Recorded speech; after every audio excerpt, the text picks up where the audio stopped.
had those beautiful B-2 bombers not gone in 8 months ago and obliterated that site. And by the way, the word is obliteration. CNN said, well, maybe it wasn't complete. It was so complete that they still haven't been able to get it. It was obliteration. But if we didn't hit them, that was a courageous decision, too, because we had all those planes flying in at night with very little cover, unbelievable stealth planes, and they were able to do their job. If we didn't do that, Iran would have had a nuclear weapon at a high level, either one of those two instances. And if they did, in my opinion, I told this to Bibi Netanyahu yesterday, Israel would have been extinguished. Large portions of the Middle East would have been extinguished, whether it's Saudi Arabia, Qatar, UAE, or others. And you saw that with thousands of missiles raining down upon them. They didn't think they were going to be hit. They thought they'd be watching us fight. And all of a sudden, UAE got hit by 1,500 missiles. He would have taken them out also. And they were powerful. If I didn't come along and terminate the Obama deal, which was terrible, the Iran nuclear deal was a road to a nuclear weapon, a big one, unlimited, legally. I terminated it without even much thought. It was so easy. I terminated that, and then the B-2 bombers. And I did one other thing. I had killed Qasem Soleimani, who was an evil genius. And the reason I did it, I heard he was going to knock out 5 of our military bases. And had he lived, I believe we would be fighting perhaps a different Iran right now, because he's never been replaced, you know. And I did one other, but this one was not picked up. Osama bin Laden. If you read my book, I said you got to take him out 1 year before the World Trade Center came down. So I wish you'd read the book. But you, as a president, to be a good president, I believe you have to have good instincts. And a lot of this is instinct. Yeah, please. Thank you so much for taking my question, Mr. President. Mr. President, last week you suggested that Europe should take the lead on reopening the Strait of Hormuz.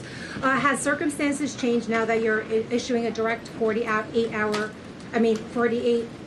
ultimatum? And secondly, would a new ceasefire include Israel, or would it just be between Iran and the US? I can't talk about ceasefire, but I can tell you that we have a active, willing participant on the other side. They would like to be able to make a deal. I can't say any more than that. But You've listed the goals. Excuse me. Please, go ahead. You've listed the goals. Who are you with? Who are you with? My name is Diyar Kurd. I'm with the largest Kurdish media outlet, Ruda Media Network. It's based in Iran. Go ahead. Mr. President, you said before that you don't want the Kurdish forces to enter Iran and be harmed. Do you still want them to stay away? Or what role do you expect them to play now? I'd rather have them stay away. I'd rather have them stay away because I think they bring with them some problems and some difficulties. And I don't think they bring death, I mean, you know, to themselves. But I'd rather have them stay away. Go ahead. Thank you, Mr. President, for the question. Deliberate attacks on civilian infrastructure violate the Geneva Conventions and international law. Who are you with? I'm with the New York Times. Zolan from the New York Times. Are you failing? Are you concerned? Circulation way down at the New York Times. Are you concerned that your threat to bomb power plants and bridges amount to war crimes? No, not at all. No, I'm not. I hope I don't have to do it. But again, I just said 47 years they've been negotiating with these people. They're great negotiators, and because they're not going to have a nuclear weapon. And if somebody that takes my place someday is weak and ineffective, which possibly that will happen because we had numerous presidents that were weak, ineffective, and afraid of Iran, we're never going to let Iran have a nuclear weapon.